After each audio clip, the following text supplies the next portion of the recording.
The extradition of British entrepreneur Mike Lynch to the US would cripple the city and signal an erosion of national sovereignty, according to ex-Brexit Secretary David Davis.Lynch, founder of software company Autonomy, submitted himself for arrest in London on Wednesday after US authorities requested his extradition to stand trial for securities fraud, wire fraud and conspiracy in relation to the £8.4 billion sale of Autonomy to Hewlett Packard, HP, in 2011. Read more. Mike Lynch arrest. Autonomy CEO submits himself for arrest in U.S. extradition case. He was forced to pay £10 million for bail and was banned from leaving the country by Judge Emma Arbuthnot.Lynch is also awaiting the outcome of a separate civil fraud trial in the UK, in which HP sued him and ex-Autonomy finance chief Sushovan Hussain for $5.1 billion, £3.96 billion, for allegedly falsely inflating Autonomy's revenue prior to the 2011 sale.Writing in the Mail on Sunday. Davis chastised the UK's extradition treaty with the US that forces British authorities to extradite citizens to America if there is reasonable suspicion of wrongdoing. The Tory MP said if Lynch was sent to the US to face trial it would cripple the city and Britain's ability to determine its own future.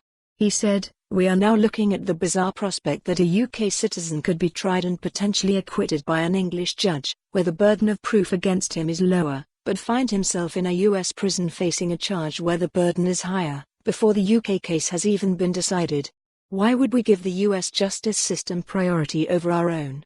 Should Dr Lynch be extradited and denied bail, as most foreign suspects are, he will face appalling conditions that are much worse than anything found in the UK."